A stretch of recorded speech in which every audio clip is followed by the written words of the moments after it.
Hello everyone, सभी को मेरी तरफ से नमस्कार, सत श्री अकाल और अस्सलाम वालेकुम। जय हिंद, जय भारत। चलिए, आप सभी का बहुत बहुत स्वागत है मेरे चैनल BL स्टोरी टेलर पे। और आज मैं आपके साथ माय हेड एंड कंसर्ट का नेक्स्ट पार्ट लेके आई हूँ, जिससे हम शुरू करते हैं। तो अगला दिन हो जाता है, सुबह होती है। लंजा और विंग एक दूसरे की बाहों में होते हैं हक किए हुए। जैसे ही सुबह विंग उठ जाता है, वो अपने हाथ से लंजा की आईज़ को, नोज़ को प्यार से टच कर रहा होता है। उसका दिल पिछले दिन बहुत ज़्यादा दुखा था, लेकिन वो लंजा को भूल नहीं सकता। वो लंजा से बहुत प्यार करता है। कभी कभी हमें सेल्फ रिस्पेक्ट को ही चूज़ करना चाहिए, लेकिन अगर सामने वाला गिल्टी है और वो माफ़ी मांगने को तैयार है, तो हमें अपनी ईगो नहीं दिखानी चाहिए। सेल्फ रिस्पेक्ट बहुत अच्छी चीज़ है, लेकिन ईगो ना दिखाकर माफ़ करना भी बहुत बड़ी बात होती है। क्योंकि अक्सर भगवान ये कहते हैं, या भगवान की सीख हमें ये कहती है कि माफ़ी मांगने से बड़ा माफ़ करने वाला होता है। तो इसलिए विंग जो है वो हेंगवन जुन को सुबह सुबह बहुत प्यार से देख रहा होता है, बिकॉज़ ये हेंगवन जुन ना उसके लिए जेलस फील करता है, उसके लिए दूसरों से लड़ सकता है। और विंग ना, जब उसने हेंगवन जुन को रोते हुए देखा तो उसका दिल बहुत बुरी तरह से टूट गया था। लेकिन वो लंजा को ऐसे देख रहा होता है। तभी लंजा उठता है। लंजा की आंखें खुलती है और वो कहता है, क्या हुआ विंग? विंग प्यार से कहता है, कुछ नहीं, मुझे अपने हस्बैंड पे बहुत ज़्यादा प्यार आ रहा है। तो लंजा कहता है, विंग तुम नाराज़ तो नहीं हो ना? विंग कहता है, नहीं, मैं क्यों नाराज़ होऊंगा। तभी लंजा जो है वो हमारे विंग की नोज़ को छेड़ता है और उसके लिप्स पे एक किस कर देता है। और विंग भी उसे रेसिप्रोकेट करते हुए अच्छे से उसे किस करता है। और दोनों बहुत ही ज़्यादा एक दूसरे में इंडल्ज होते हुए बहुत डीप किस करते हैं बहुत देर तक। तभी विंग कहता है, अभी तुम जाओ, तुम्हें बहुत सारा काम होगा, और लंच के टाइम पे हो सके तो आ जाना, नहीं तो डिनर तो मेरे साथ ही करना, मैं अकेले बोर हो जाता हूँ। लंजा कहता है, मैं शुयंग को भेज दूँगा, मुझे पता है यहाँ पर तुम कितने बोर होते हो, तुम्हारा एक ही फ्रेंड है, और जंक्षा को भी मैं तुम्हारे पास भेज दूँगा। विंग कहता है, मगर तुम्हें शुयंग से प्रॉब्लम है। लंजा कहता है कि मैं समझ चुका हूँ, चाहे हमें किसी से कितनी भी प्रॉब्लम हो, लेकिन कोई अगर हमें सच्चा प्यार करता है तो वो हमें धोखा नहीं देगा, और जो हमें धोखा दे दे वो तो कभी हमारा प्यार था ही नहीं, तो उसे जाने देना अच्छा होता है। अगर तुम मुझसे इतना प्यार करते हो तो मुझे कभी भी डरने की ज़रूरत नहीं। जेलस फील होना एक नॉर्मल सी बात है, लेकिन मुझे कोई भी खतरा नहीं, चाहे वो शुयंग हो या फिर दुनिया का कोई भी इंसान। अगर मेरा विंग मेरा है तो मुझे टेंशन लेने की ज़रूरत नहीं। विंग मुस्कुराता है और कहता है, वाह, तुम्हें फाइनली ये चीज़ें समझ आ गई, मेरे डम से हस्बैंड। और वो ऐसे ही प्यार से लवांगजी के सिर पे मार देता है। लवांगजी कहता है, विंग बहुत तेज लग गई। विंग कहता है, सच्ची? उसके पास देखने जाता है, तभी लवांगजी उसकी नेक पे किस कर देता है। विंग कहता है, पर्वर्ट, चलो फटाफट से नहाने जाओ, और मुझे भी नहाना है। और वैसे भी देखो, तुम्हारे कपड़े भी ख़राब हो गए, कल तुमने कितनी देर तक घुटनों के बल बैठ के मुझसे माफ़ी मांगी, तो चलो आप फटाफट नहा लो, वरना लोग क्या कहेंगे कि जो हेंगवन जुन है वो बहुत ज़्यादा क्लमसी से हैं। तो जो हमारा लंचा होता है वो कहता है, विंग उसके और अपने कपड़े निकालता है और वो हेंगवन जुन को नहाने के लिए बोलता है। हेंगवन जुन बाहर जाते हैं, जहाँ पे उन सारों का नहाने का अड्डा बना हुआ था, जहाँ पे वो जाके नहाते थे, बाथिंग एरिया बना हुआ था। और विंग जो है ना वो भी फिर अपने कपड़े लेता है ताकि हेंगवन जुन के बाद वो भी नहा सके। फिर वो लोग नहाकर अपने रूम में आ जाते हैं, और यहाँ पे उन्हें बहुत प्यारा सा और बहुत हेल्दी सा ब्रेकफास्ट सर्व होता है, और वो लोग उस ब्रेकफास्ट को खाते हैं। और ब्रेकफास्ट को खाने के बाद जो हमारा वांगची होता है ना, वो बाहर चला जाता है, वो अपने काम में लीन हो जाता है। और जो हमारा जंक्षा होता है ना, वो विंग के रूम में आता है और पूछता है कि विंग, क्या सब ठीक है? विंग मुस्कुराते हुए कहता है, सब ठीक है। तो जंक्षा कहता है, मैं तो डर ही गया था, तुम्हें पता है कल पूरी रात मैं और जेवचन यही सोच रहे थे कि बस सब ठीक हो जाए। लंचन को तो पूरी उम्मीद थी कि सब ठीक हो जाएगा, लेकिन मैं थोड़ा सा डरा हुआ था, क्योंकि मैं तुम्हारे नेचर को जानता हूँ। तुम गुस्सा हो जाते हो तो बहुत जल्दी से मानते नहीं हो। विंग कहता है, लेकिन लंजा को मुझे मनाना आता है, इवन लंजा ने ही मुझे मना लिया, कमाल तो देखो। और सच बताऊँ ना, कोई बात नहीं, छोटी मोटी गलतियाँ हो जाती हैं, मैं उस चीज़ को कभी भी दिल पे नहीं लूँगा। लंजा मुझसे बहुत प्यार करता है। जंक्षा कहता है, शुक्र है सारी चीज़ें रिजॉल्व हो गई, वरना मुझे समझ नहीं आ रहा था कि तुम सारी चीज़ों को लेकर कैसे आगे बढ़ोगे। विंग कहता है, क्या तुमने नाश्ता किया? तो जंक्षा कहता है, मैंने जेवजुन के साथ नाश्ता कर लिया था। विंग कहता है, लंजा ने मुझे शुयंग के साथ भी रहने के लिए इजाज़त दे दी है, तो क्यों ना हम लोग चेस खेलें। और वो लोग चेस को एंजॉय करते हैं। ऐसे ही उनके दिन बीत जाते हैं और 1 महीना हो जाता है।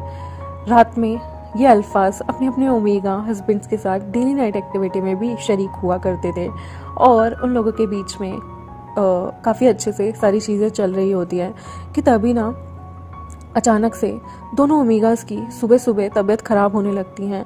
अक्सर इन दोनों ओमेगास को सुबह उठते ही उल्टियाँ आने लग जाती थी और ये लोग अपने अपने हस्बैंड से पहले ही उठकर बाहर भागते थे ताकि वो लोग वहाँ जाके प्यूक कर सकें, वॉमिट कर सकें और पता नहीं उनका दिल बहुत मचलता था। तो लैंसेट से इन लोगों के लिए एक इम्पीरियर हीलर मंगवाया गया कि इम्पीरियर हीलर देख सके, चेक कर सके इन्हें क्या हुआ है। और वो दोनों इम्पीरियर हीलर दोनों को चेक करने के बाद बताता है कि ये दोनों ओमेगा प्रेग्नेंट हैं। ये बात सुनते ही जैसे वहाँ पे खुशी की लहर दौड़ पड़ी थी। इस 1 महीने में काफ़ी हद तक इन लोगों ने अपने दुश्मनों को धूल चटा दी थी और काफ़ी हिस्सा कॉन्कर करके ये लोग वापस आ चुके थे और उस हिस्से को भी लैंसेट में इन लोगों ने मर्ज कर दिया था। विंग और अब लैंसेट के जीवजुन और वांगची अब वापस जाना चाहते थे। यहाँ पर उन्होंने मिलिट्री में काफ़ी लोगों को बड़े पद पे अपॉइंट कर दिया था और ये टाइम ऐसा था जब विंग को शुयेंग को भी बाय बाय बोलकर जाना था। विंग और जंचा की प्रेगनेंसी सुनने के बाद ही यहाँ से ये लोग प्रस्थान करने की सोचते हैं और सोचते हैं कि ये लैंसेट में वापस जाएंगे और वहाँ पर भी ये खुशी की खबर ज़रूर सुनाएंगे। 2 दिन बाद ये लोग डिसाइड करते हैं कि ये लोग लैंसेट में वापस जाएंगे और यहाँ पर बहुत सारी तैयारी हो रही होती है कि लैंसेट में पहले तो वो लोग डरे होते हैं कि क्या बात हो गई, लेकिन मैडम में ये जो लैन होती है ना उन्हें काफ़ी आश्वासन होता है कि कोई ना कोई खुशखबरी ही आएगी, तो वो अपनी तरफ से थोड़ी बहुत सी तैयारियां कर लेती हैं क्योंकि एकदम से दोनों ओमेगा की तबीयत ख़राब होना ये कोई इत्तेफाक नहीं हो सकता। ज़रूर उसके बेटों ने काफ़ी अच्छा मेहनत करी है डेली नाइट एक्टिविटी में, तो वो फुल श्योर थी।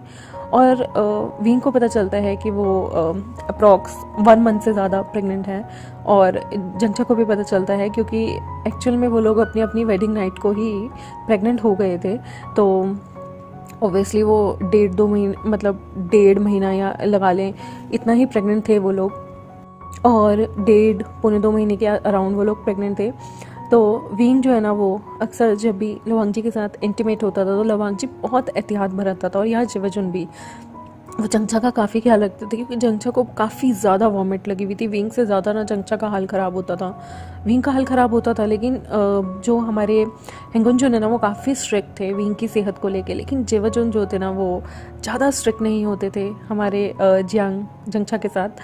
तो ये लोग वापस आते हैं 2 दिन बाद और यहाँ मैडम लैन जो है ना वो बहुत एक्साइटेड होती हैं, वो इनका स्वागत करती है, भव्य स्वागत, बट दिखाती नहीं कुछ है। तभी स्माइल करते हुए वो पूछती हैं कि तुम दोनों की तबीयत कैसी है, मैंने सुना है तुम्हारी तबीयत खराब हुई थी और हमने लैन हीलर्स को भेजा, आखिर क्या बात है। तो स्माइल करते हुए विभूषण कहता है, वो जंचा भी कहता है एक्चुअली वो, लेकिन इनके दोनों के चेहरे टमाटर की तरह लाल हो गए थे। वहाँ पर जीवजुन और हेंगुनजुन भी शर्मा रहे होते हैं। तो तभी जीवजुन कहते हैं ये दोनों ओमेगा प्रेग्नेंट है मदर, अब बहुत जल्दी दादी बनने वाली हैं। ये बात सुनते ही पीछे पीछे चिंगनजुन भी आ रहे थे, वो सारे घुटनों के बल बैठ के उन्हें बो करते हैं। चिंगनजुन बधाई देते हैं, सबसे पहले तो बधाई हो, तुमने बहुत अच्छे से कॉन्कर किया है उस दूसरी लैंड को और वहाँ पे लैंड के इतनी बड़ी जो हमारी लाइन थी उसे बढ़ा दिया, हमारे स्टेट को तुमने एक और स्टेट में मर्ज कर दिया है, तो इसकी सबसे पहले तो तुम्हें बधाई हो। और दूसरा, बहुत जल्द मैं दादा बनने वाला हूँ, तो तुम लोगों को बहुत बहुत बधाई हो। तुम दोनों प्रिंस के यहाँ पर भी एक प्रिंस आने वाले हैं या फिर प्रिंसेस आने वाली है, मुझे सच में बहुत खुशी है। तभी जो विंग होता है ना और जो हमारा जंचा होता है उसे फिर से वॉमिट आने लगती है। वो दोनों अपने मुंह पे हाथ रख के ना हल्के हल्के से चल के इधर उधर जाते हैं और दोनों वॉमिट कर रहे होते हैं और उन दोनों के हस्बैंड उन्हें पीछे से जाते हैं, वो करते हैं अपने मदर फादर को और उनकी पीछे से बैक रब कर रहे होते हैं कि कोई बात नहीं कोई बात नहीं। वो दूसरों को कहते हैं कि फटाफट से पानी लेके आओ। ये देख के चिंगनजुन कहते हैं कि लगता है तुमने अपने बच्चों को काफ़ी अच्छी तबीयत दी है, देखो ये अपने प्रेग्नेंट ओमेगा हस्बैंड्स को कैसे संभाल रहे हैं। तभी मैडम लैन कहती है, ऑफ कोर्स वो मेरे बच्चे हैं, उन्हें पता है कि अपने पार्टनर की कैसे तबीयत ठीक से रखनी है, कैसे उनका हाल चाल रखना है, क्या उन्हें खाने में देना है। वैसे मैंने बहुत लंबी सी लिस्ट बना ली है, अब इन दोनों ओमेगास को मैं ही टैकल करूँगी और इनके आसपास हमें बहुत ज़्यादा सख्ताई बरतनी चाहिए, काफ़ी सारे प्रोटेक्टिव बैरियर लगाने चाहिए। और तो और मैं ये सोचती हूँ कि हमें कोशिश करना चाहिए कि इनके आसपास जो सर्वेंट्स हैं ना वो भी ट्रस्टेबल सर्वेंट्स रहें ताकि बच्चे को या फिर इन ओमेगास को कोई भी हार्म ना पहुँचे। तो वो लोग कहते हैं ऑफ कोर्स हम जितना हो सके उतना अच्छे से अच्छी चीज़ें इन्हें देंगे और इनकी प्रोटेक्शन भी हाई कर देंगे। मैं चाहता हूँ कि इनकी प्रेगनेंसी के बारे में अभी इधर से बाहर खबर ना जाए जब तक कि ये 4 से 5 महीने प्रेग्नेंट नहीं होते, क्योंकि स्टार्टिंग की जो प्रेगनेंसी टाइम होता है ना वो हर एक के लिए, not even fan fiction, real life में भी जो पहले 3 महीने होते हैं वो बहुत ज़्यादा ना डिवास्टिक होते हैं और उसमें एहतियात भरनी बहुत ज़रूरी होती है। तो इसलिए वो लोग जो हैं वो कहते हैं कि एटलीस्ट 5 महीने जब तक नहीं हो जाते ना तब तक हम कोई भी एक्शन नहीं लेना चाहते और दुनिया में अनाउंस नहीं करना चाहते, बिकॉज मैं नहीं चाहता कि कल को थ्रेट आए इन बच्चों को लेके। और वैसे भी जो 1st-3rd मंथ होते हैं ना वो माँ के लिए बहुत मुश्किल होते हैं, उसमें वो भाग नहीं सकती, झुक नहीं सकती और फालतू का भी कोई भारी सामान नहीं उठा सकती ताकि बच्चा ना गिर जाए। और 4 to 6 मंथ जो होते हैं वो माँ के लिए काफ़ी अच्छे होते हैं क्योंकि बेबी उस वक्त ग्रो हो रहा होता है। और जो 7 से लेकर 9 मंथ होते हैं ना वो भी बहुत ज़्यादा ना रिस्की होते हैं क्योंकि उसमें कभी भी बच्चे की डिलीवरी हो सकती है। तो इंसान को रिस्क नहीं उठाना चाहिए, स्पेशली प्रेग्नेंट औरत को। तो वो लोग बहुत ज़्यादा उसके लिए तैयारी करते हैं। इनके आगे पीछे जो होते हैं वो बहुत अच्छे अच्छे सैनिक रखे जाते हैं और फील्ड में होने की वजह से ये लोग नी हुए सिंह का भी रिसेप्शन अटेंड नहीं कर पाते। तो वहाँ से नी हुए सिंह काफ़ी ज़्यादा गुस्से में था कि आप लोगों ने मेरा रिसेप्शन अटेंड नहीं किया है। तब ये लोग जो हैं वो उसे कहते हैं कि वॉर टाइम चल रहा था, वॉर जोन था, इसलिए हम तुम्हारा रिसेप्शन अटेम्प्ट नहीं कर पाए, लेकिन बहुत जल्दी हम तुम लोगों को, तुम्हें और वेंडिंग को खाने पे बुलाएंगे और यहाँ पर आने के बाद मैं तुमसे सारी चीज़ें डिटेलिंग में जानना चाहूँगा, मैं और जंगचा, कि आगे तुम्हारी शादी कैसे हुई और तुम्हारी फर्स्ट नाइट कैसे बीती। बहुत सारी ना पॉर्न बुक, इवन स्पेशली शादी से रिलेटेड, प्रेगनेंसी में भी कैसे सेक्स करना चाहिए या कैसे फिजिकल एक दूसरे की नीड पूरी करनी चाहिए, इस तरह के जो बुक्स होती हैं ना वो न्यू हैसिंग इन दोनों के लिए भेजता है। उसे पता नहीं होता है प्रेग्नेंट है, लेकिन शादी उसकी भी हो चुकी थी और वो भी जानता था कि कंसीविंग का टाइम है। तो वो बहुत सारी ऐसी चीज़ें स्टफ़ इन लोगों को भेजता है जो काफ़ी हेल्प करती है इनकी कि प्रेगनेंसी के दौरान जो है कितना एहतियात बरतनी चाहिए, कैसे करना चाहिए, क्या होना चाहिए। और ये सारा प्रिस्क्रिप्शन जो है ये लोग डिटेलिंग में इंपीरियल डॉक्टर से भी ले लेते हैं और हर चीज़ काफ़ी अच्छी चल रही होती है। ऐसे ही करते करते वींग के प्रेगनेंसी के जो है ना वो 5 महीने बीत जाते हैं। तो जब वींग और जंगचा की थोड़ा थोड़ा टमी विजिबल होने लगता है तो ये लोग सोचते हैं कि इन लोगों की जो है ना हम 2 महीने बाद जब अच्छे से टमी विजिबल होगा तो बेबी शावर रखेंगे। और वो लोग ना काफ़ी खुश होते हैं। वींग जो है वो थोड़ी छोटी छोटी सी सिलाइयाँ करना भी सीख गया था। वो छोटी छोटी ड्रेसेस बनाता है अपने बच्चे के लिए और वींग को पता चलता है कि वो ट्विंस से प्रेग्नेंट है। आई मीन उसको ना ट्विंस बेबी होने वाले हैं और जंगचा को सिंगल बेबी होने वाला होता है। तो इन लोगों को ना काफ़ी खुशी होती है कि सब चीज़ें बहुत अच्छे से होने वाला है, सब बहुत अच्छे से निपटेगा और काफ़ी मज़ा आएगा और ये लोग सुपर एक्साइटेड होते हैं। वींग जो है बहुत ज़्यादा चुपके ना खट्टा खाया करता था, स्पेशली आम तोड़ के खाना, कैरी खाना, मतलब वो जो छोटा कच्चा आम होता है ना अम्बी, वो खानी, और नींबू कभी कभी चाटना, मौसम्बी। और काफ़ी बार ना जो हमारा जवजुन थे और हेंगुनजुन थे उन लोगों को भी ये लोग इस तरह की खट्टी चीज़ें मुंह में डाल देते थे और वो कहते थे अरे हमारे तो दांत खट्टे हो गए, तुम लोग कैसे इतना खट्टा खा लेते हो। तो वी विजयन जो है ना अपने पेट पे टमी पे हाथ फेरते हुए कहते हैं मज़ा आ गया। तो जवजुन कहते हैं तुम्हें तो मज़ा आ गया, मेरे तो दांत खट्टे हो गए, तुम मुझे और वांगजी को इतना खट्टा खिलाते हो। तो वो कहते हैं शेयरिंग से केयरिंग होती है और शेयर करके खाने से प्यार बढ़ता है। अगर हम खट्टा खा सकते हैं और हमें कुछ नहीं हो रहा तो आप लोगों को कैसे हो सकता है। तो जंगचा कहता है बकवास मत करो, मैं भी तो खा रहा हूँ, मुझे तो कुछ नहीं हुआ। तो वो जो जेवजुन होते हैं वो कहते हैं मेरी जान तुम प्रेग्नेंट हो, तुम्हें खट्टेपन का नहीं पता चल रहा, पर मैं प्रेग्नेंट नहीं हूँ। जंगचा कहता है किसने कहा तुम प्रेग्नेंट नहीं हो, अगर मैं प्रेग्नेंट हूँ तो तुम भी प्रेग्नेंट हुए, फ़र्क इतना है बच्चा तुम्हारे नहीं मेरे टमी में है, लेकिन हम दोनों प्रेग्नेंट हैं, ठीक है। तो जेवजुन कहता है बिल्कुल बिल्कुल, कौन बहस करे प्रेग्नेंट अपने ओमेगा से, तुम्हें गुस्सा आ गया तो मुझे फिर से ठंड में तुम बाहर सुलाओगे। जो जैसा तुम कहो मेरे हुक्म, मेरे आका, मेरे प्यारे ओमेगा हस्बैंड, जो तुम कहो तुम्हारा हुक्म सर आंखों पे है। ये देख के विंग हंसने लगता है और कहता है तुमने बहुत अच्छे से संभाल रखा है अपने हस्बैंड को जंगचा, पूरा रोब है तुम्हारा।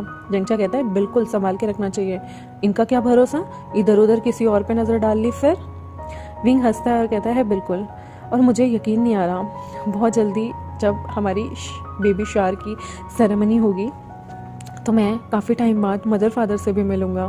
लास्ट टाइम हम लोग तब मिले थे जब हम लोगों ने यहाँ पर वो आयोजन सम्मेलन जो है वो किया था तीरंदाजी का और तलवारबाजी का। मैं सच में सबको मिस कर रहा हूँ। जिनसे कहता है मैं भी सबको मिस कर रहा हूँ। वो लोग ऐसे सैड से होते हैं। तो हेंगुन कहता है कोई बात नहीं, मैंने तुम्हारी शिजे को कह दिया है कि वो जब भी तुमसे मिलने आएंगी तो वो लोग तुम्हारे साथ तुम्हारे लिए लोटस का रिप सूप लेके आएंगी और तुम लोग उसे अच्छे से खाना, अच्छे से पीना। विंग कहता है मेरी तो अल्कोहल भी बंद हो गई। जंगचा कहता है मेरी भी, हमारा बच्चा हमें कितना तंग करता है। विंग कहता है बिल्कुल, लेकिन जब ये बाहर आ जाएगा ना, मैं सच बता रहा हूँ, मैं इसे बहुत शैतान बनाऊंगा ताकि ये अपने फादर को भी तंग करे। और विंग जो है वो पाउटी लिप्स बनाने लगता है। तो जो हमारे हेंगुन होते हैं वो उसके पाउटी लिप्स पे किस करते हैं और कहते हैं विंग अब तुम्हें आराम करना चाहिए, चलो रूम में चलते हैं। विंग बाय बाय बोलता है जंगचा को, जंगचा भी बाय बाय बोलता है लेंशिजन को, और वो आपस में अपने अपने रूम में हांशी और जिंगशी में चले जाते हैं। गाइस आई होप आपको आज का पार्ट अच्छा लगा हो मेरे चैनल को सब्सक्राइब कर दे, वीडियोस को लाइक कर दे, बेल आइकन को प्रेस कर दे और वांगशन फैंस के साथ शेयर करना बिल्कुल मत भूलिएगा। कमेंट सेक्शन में ज़रूर बताइएगा आपको कैसा लगा आज का part. Thank you very much. जय भारत, जय हिंद।